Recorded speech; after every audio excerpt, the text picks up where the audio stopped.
बिस्मिल्लाहिर्रहमानिर्रहीम। What is the concept of ionization energy. देखिए, ये एक एटम है, ये इसका आउटर मोस्ट इलेक्ट्रॉन। अगर आपने किसी एटम से इलेक्ट्रॉन रिमूव करना है तो आप उसी इलेक्ट्रॉन को रिमूव करेंगे जो लीस्ट टाइटली बाउंड हो, जो न्यूक्लियस की अट्रैक्शन से सबसे ज़्यादा दूर हो, जिसके ऊपर न्यूक्लियस की अट्रैक्शन सबसे कम एग्जर्ट होती हो। इसे हम कहते हैं लीस्ट टाइटली बाउंड इलेक्ट्रॉन। हम इसी इलेक्ट्रॉन को रिमूव करते हैं। सेकंड पॉइंट है कि इस केस में एटम जो है वो गैसियस स्टेट में होना चाहिए, आइसोलेटेड गैसियस स्टेट। जब भी एटम आइसोलेटेड होगा वो डेफिनेटली गैसियस स्टेट में होगा, कंबाइंड स्टेट में नहीं होगा। अब इस इलेक्ट्रॉन को आइसोलेटेड गैसियस स्टेट से रिमूव करने के लिए आपको एनर्जी प्रोवाइड करनी पड़ेगी। एनर्जी क्यों प्रोवाइड करनी पड़ेगी?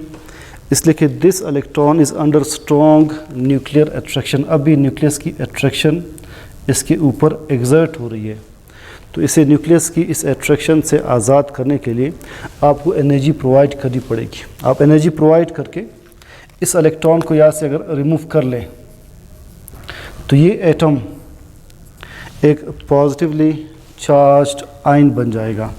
इसे हम केटाइन कहते हैं। क्यों पॉजिटिवली चार्ज्ड आयन बन जाएगा? इसलिए कि अब न्यूक्लियस में प्रोटॉन्स की तादाद शेल्स के इलेक्ट्रॉन्स की तादाद से बढ़ जाएगी। पॉजिटिव चार्ज ओवरऑल बढ़ जाएगा तो एक पॉजिटिवली चार्ज्ड केटाइन बन जाएगा। ये जो आप एनर्जी प्रोवाइड कर रहे हैं इस इलेक्ट्रॉन को रिमूव करने के लिए, इसी एनर्जी ही को हम आयोनाइजेशन एनर्जी कहते हैं। इसलिए कि ये एनर्जी प्रोवाइड करके और इलेक्ट्रॉन को रिमूव करके आप इसको एक आयन में कन्वर्ट कर रहे हैं, तो इसीलिए हम इसे आयोनाइजेशन एनर्जी कहेंगे। डिफाइन कैसे करते हैं? See the wordings.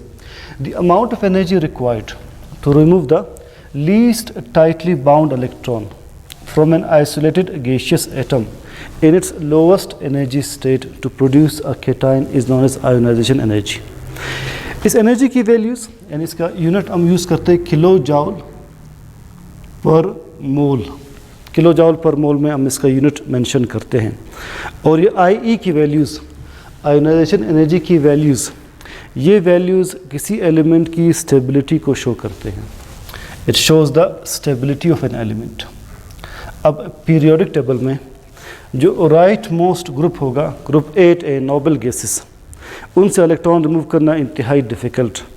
वो ज़्यादा स्टेबल है, उनकी आई की वैल्यूज़ ज़्यादा होंगी। जितनी आई की वैल्यू ज़्यादा होगी उतनी ही स्टेबिलिटी ज़्यादा। On the left hand side group 1A 2A जो कि मेटल्स हैं, ये लेस स्टेबल है, इनके आई की वैल्यूज़ कम होंगी। तो आपने रिलेशन एक रफली याद रखना है यही से कि I is directly proportional to stability. अब ये फर्स्ट इलेक्ट्रॉन रिमूव करने के बाद एटम का साइज़ भी कम हो जाएगा। रिमेनिंग इलेक्ट्रॉन्स पर या शेल्स पर न्यूक्लियस की अट्रैक्शन बढ़ रही तो एटम सिकुड़ रहा है। लिहाजा याद रखें cation is always smaller than the neutral atom. अब अगर आपने एक सेकंड इलेक्ट्रॉन यहाँ से रिमूव करना है, एक और इलेक्ट्रॉन यहाँ से रिमूव करना है, अगेन आपको एनर्जी प्रोवाइड करनी पड़ेगी। इस केस में जो आप एनर्जी प्रोवाइड करेंगे इस एनर्जी को कहते हैं second I. It is second ionization energy. ये बन जाएगी फर्स्ट आई। इस सेकंड इलेक्ट्रॉन को रिमूव करने के लिए एनर्जी उतनी ही रिक्वायर्ड होगी, उससे कम या उससे ज़्यादा, डेफिनेटली ज़्यादा रिक्वायर्ड होगी। इसलिए कि अब न्यूक्लियस के ज़्यादा करीब है इलेक्ट्रॉन, इसको रिमूव करना ज़्यादा डिफ़िकल्ट। इस सेकंड इलेक्ट्रॉन को रिमूव करने के बाद ये +2 आयन बन जाएगा। अगर आपने अब एक थर्ड इलेक्ट्रॉन रिमूव करना है तो अगेन एनर्जी प्रोवाइड करनी पड़ेगी। इस केस में मज़ीद ज़्यादा आपको एनर्जी प्रोवाइड करनी पड़ेगी। This would be third I. So remember, first I is greater than second I, second I is greater than third I. Third I it is greater than second I and second I is greater than first आई। ये energy सबसे ज़्यादा होगी, सबसे ज़्यादा difficult इस electron को remove करना होगा, लिहाजा ये एनर्जी सबसे ज़्यादा होगी। अब हम पीरियोडिक टेबल में देखते हैं कि लेफ़्ट टू राइट साइज़ कम होता जा रहा है, डाउन द ग्रुप साइज़ बढ़ता जा रहा है। एटॉमिक रेडियस के साथ, एटॉमिक साइज़ के साथ IE का इन्वर्स रिलेशन है। जितना साइज़ बढ़ता जाएगा इलेक्ट्रॉन रिमूव करना ज़्यादा इजी होगा, कम एनर्जी रिक्वायर्ड होगी। तो एटॉमिक रेडियस जितना ज़्यादा होगा IE की वैल्यू कम होगी। लिहाजा अगर शील्डिंग इफेक्ट ज़्यादा हो, शील्डिंग इफेक्ट ज़्यादा तो एटम का साइज़ ज़्यादा, हमने प्रीवियस लेक्चर में पढ़ा था। तो शील्डिंग इफेक्ट ज़्यादा, एटम का साइज़ ज़्यादा, IE की वैल्यू कम होगी। लेफ़्ट टू राइट साइज़ कम होता जा रहा है तो IE की वैल्यू जो है वो बढ़ती जाएगी। So left to right IE की वैल्यू बढ़ती जाएगी। Down the group there is decreasing IE। Left to right ना सिर्फ साइज़ कम होता जा रहा है बल्कि न्यूक्लियर चार्ज भी बढ़ता जा रहा है। जितना न्यूक्लियर चार्ज ज़्यादा होगा IE की वैल्यू ज़्यादा होगी। इनका डायरेक्ट रिलेशन है। फोर्थ एक और फैक्टर है पेनिट्रेशन इफेक्ट। पेनिट्रेशन इफेक्ट, जितना पेनिट्रेशन इफेक्ट ज़्यादा उतनी ही IE की वैल्यू ज़्यादा होगी। व्हाट इज़ पेनिट्रेशन इफेक्ट, ये कंसेप्ट समझते हैं। ये एक एटम कंसिडर कर रहे हैं। इस एटम का first, second, third, fourth shell है। अब देखते हैं ये S, सपोज ये S ऑर्बिटल है, ये है P ऑर्बिटल। P में इलेक्ट्रॉन्स ज़्यादा है तो वो आपस में रिपेल करके न्यूक्लियस से दूर जा सकते हैं। ये है इस फोर्थ शेल में D ऑर्बिटल्स, D के ऑर्बिटल्स, और सपोज ये है F ऑर्बिटल्स। अब आप मुझे बताएं कौन न्यूक्लियस की तरफ ज़्यादा अट्रैक्ट हो रहा है। S ज़्यादा अट्रैक्ट हो रहा है। S ज़्यादा न्यूक्लियस की तरफ पेनिट्रेट कर रहा है। किससे इलेक्ट्रॉन रिमूव करना ज़्यादा डिफ़िकल्ट होगा? ये इलेक्ट्रॉन जो कि S में है, इनको रिमूव करना ज़्यादा डिफ़िकल्ट होगा। कौन से इलेक्ट्रॉन्स रिमूव करना ज़्यादा इजी? जो जितने दूर होंगे। F के इलेक्ट्रॉन्स रिमूव करना सबसे ज़्यादा इजी होगा। तो S ज़्यादा पेनिट्रेट कर रहा है न्यूक्लियस की तरफ, तो S का पेनिट्रेशन इफेक्ट ज़्यादा है P से। P का पेनिट्रेशन इफेक्ट ज़्यादा है D से, D का ज़्यादा है F से। लिहाजा सबसे ज़्यादा एनर्जी रिक्वायर्ड होगी S के इलेक्ट्रॉन्स को रिमूव करने के लिए। ये सारे के सारे MCQs MDCAT में, ECAT में इसी तरह से बनते हैं।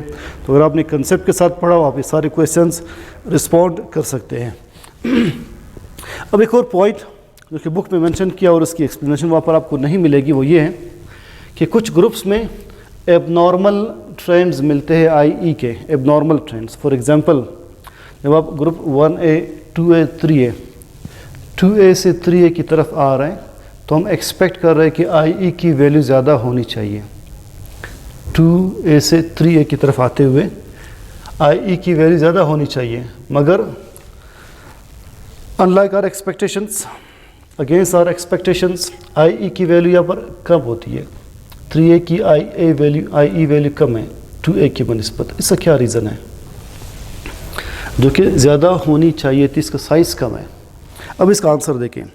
ग्रुप 2A की इलेक्ट्रॉनिक कन्फिग्रेशन ये है NS2, इसके आउटर मोस्ट इलेक्ट्रॉन्स S में हैं। ग्रुप 3A की इलेक्ट्रॉनिक कन्फिग्रेशन है NS2NP1, इसका आउटर मोस्ट इलेक्ट्रॉन P में है। अब आप खुद मुझे बताएं S का इलेक्ट्रॉन रिमूव करना ज़्यादा डिफ़िकल्ट या P का? S का ज़्यादा डिफ़िकल्ट, तो इसकी IE की वैल्यू ज़्यादा होगी। P का इलेक्ट्रॉन रिमूव करना इजी है, इसका पेनिट्रेशन इफेक्ट कम है, तो इसकी IE की वैल्यू कम होगी या कम एनर्जी रिक्वायर्ड होगी। तो ये है रीज़न कि 3A का आउटर मोस्ट इलेक्ट्रॉन P में है, 2A का आउटर मोस्ट इलेक्ट्रॉन S में। आप अपनी वर्डिंग्स में इसे लिख लीजिएगा। अब 5A से 6A की तरफ जाते हुए, 5A से 6A की तरफ जाते हुए अगेन आप लेफ़्ट टू राइट आ रहे हैं। अब मैं एक्सपेक्ट करते हैं कि IE की वैल्यू इसकी ज़्यादा होनी चाहिए थी, इसकी कम होनी चाहिए थी, मगर अगेन 5A की ज़्यादा है, एक एबनॉर्मल ट्रेंड है, इसकी कम है।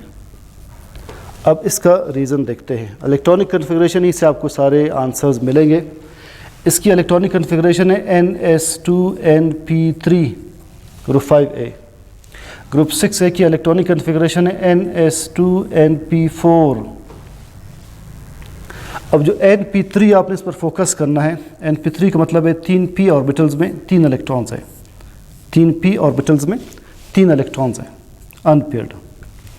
और Np4 का मतलब है, याद है कि Np4 है, इसमें 4 इलेक्ट्रॉन्स होंगे,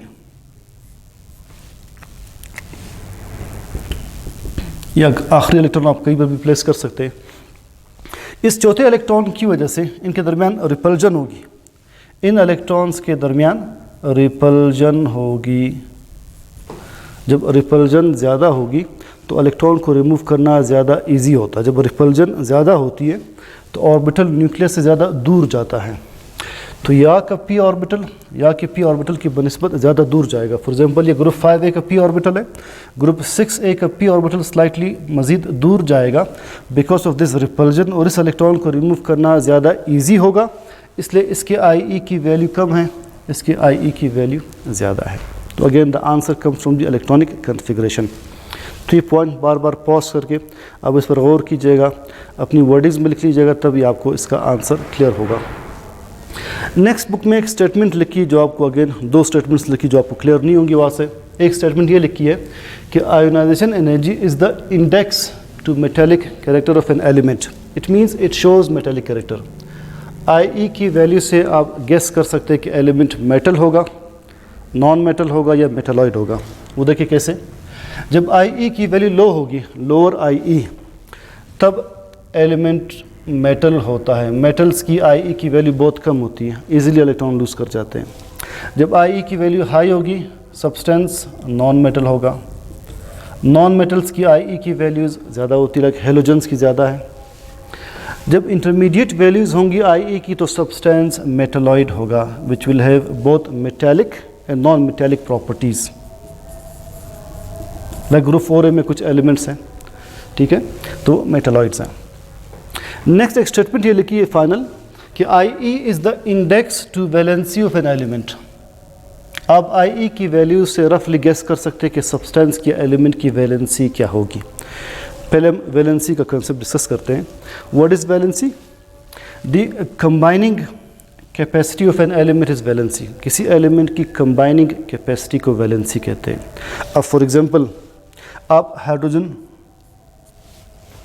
calcium, boron, carbon, phosphorus, sulphur, इनकी वैलेंसीज कैसे डिसाइड करेंगे? ये ग्रुप 1A है, इसमें आप 1A में सोडियम भी लिख सकते हैं। 2A, 3A, 4A, 5A, 6A के एलिमेंट्स हैं। आप देख ले हेलोजेंस के साथ ये कैसे कंबाइन होते हैं। HCl, एक हाइड्रोजन एक क्लोरीन के साथ कंबाइन हो रहा है। NaCl, एक सोडियम एक क्लोरीन के साथ कंबाइन हो रहा है, इसकी वैलेंसी 1 है। ग्रुप 2 एक कैल्शियम क्लोराइड CaCl2, एक कैल्शियम 2 क्लोरीन के साथ कंबाइन हो रहा है, इसकी वैलेंसी 2 है। बोरॉन BCl3 बनाता है, इसकी वैलेंसी 3 होगी। कार्बन CCl4 बनाता है, इसकी वैलेंसी 4 होगी। फास्फोरस PCl5 बनाता है, इसकी वैलेंसी 5 होगी। सल्फ़र SF6 SCl6 इस तरह से कंपाउंड्स बनाता है, इसकी वैलेंसी 6 होगी। तो इस तरह से आप किसी एलिमेंट की वैलेंसी मालूम कर सकते हैं। अब IE की वैल्यूज़ के साथ वैलेंसी का रिलेशन किस तरह से बनता है, मैं एक्सप्लेन करने की कोशिश करता हूँ। देखते हैं अगर आपको ये पॉइंट क्लियर हो। मैं कुछ सपोज्ड वैल्यूज़ लिखूँगा सिर्फ इस पॉइंट को एक्सप्लेन करने के लिए। सोडियम, कैल्शियम, एल्यूमिनियम की वैलेंसीज हमने कंपेयर करनी है। और आपने सोडियम से पहला इलेक्ट्रॉन रिमूव करना है, फर्स्ट IE जो एनर्जी रिक्वायर्ड है, सपोज है 5 किलो जॉल पर मोल। मैं सपोज वैल्यूज़ लिख रहा हूँ। आपने इससे सेकंड इलेक्ट्रॉन रिमूव करना है, एनर्जी रिक्वायर्ड है 10,000 किलो जॉल, बहुत ज़्यादा एनर्जी रिक्वायर्ड है। इसके फर्स्ट और सेकंड के दरमियान गैप बहुत ज़्यादा है, तो सोडियम एक ही इलेक्ट्रॉन लूज़ कर सकता है, इसकी वैलेंसी 1 होगी, ये NaCl बनाएगा। कैल्शियम देखिए, कैल्शियम से आपने पहला इलेक्ट्रॉन रिमूव करना है, एनर्जी रिक्वायर्ड है 6 किलो जॉल पर मोल सपोज। आपने इसका सेकंड इलेक्ट्रॉन रिमूव करना है, एनर्जी रिक्वायर्ड है 9 किलो जॉल। आपने इसका थर्ड इलेक्ट्रॉन रिमूव करना है, थर्ड IE की वैल्यू आती है 12,000 किलो जॉल। एकदम से बहुत ज़्यादा गैप आ रहा है। कैल्शियम के सेकंड और थर्ड के दरमियान गैप ज़्यादा आ रहा है, तो लिहाजा इसकी वैलेंसी क्या होगी, 2 होगी। 2 इलेक्ट्रॉन्स लूज़ कर सकता है या शेयर कर सकता है, थर्ड नहीं कर सकता। अब एल्यूमिनियम देखें, एल्यूमिनियम का फर्स्ट इलेक्ट्रॉन आपने रिमूव करना है, एनर्जी रिक्वायर्ड है सपोज 9 किलो जॉल। सेकेंड रिमूव करना है, एनर्जी रिक्वायर्ड है 13 किलो जॉल। थर्ड रिमूव करना है, एनर्जी रिक्वायर्ड है 19 किलो जॉल। फोर्थ रिमूव करना है, तो फोर्थ IE की वैल्यू बहुत ज़्यादा आ रही है, 25,000 किलो जॉल। इट मीन्स इसके थर्ड और फोर्थ IE के दरमियान गैप ज़्यादा है, ये 3 इलेक्ट्रॉन्स लूज़ कर सकता है, इसकी वैलेंसी 3 होगी। ये AlCl3 बनाएगा, ये CaCl2 बनाएगा। तो आपने सिर्फ कंक्लूजन ही याद रखनी, टेबल याद नहीं रखना, इसके वैल्यूज़ याद नहीं रखने, कंक्लूजन याद रखना है कि जिस एलिमेंट के फर्स्ट और सेकंड के दरमियान, सेकंड IE के दरमियान गैप ज़्यादा, वो उसकी वैलेंसी 1 होगी। जिस एलिमेंट के सेकंड और थर्ड IE के दरमियान गैप ज़्यादा, उसकी वैलेंसी 2 होगी। जिस एलिमेंट के थर्ड और फोर्थ IE के दरमियान गैप ज़्यादा, उसकी वैलेंसी 3 होगी। तो इस तरह से आप रफली IE की वैल्यू से वैलेंसी गेस कर सकते हैं। हमारा नेक्स्ट टॉपिक होगा electron affinity. See you in the next lecture इंशाल्लाह।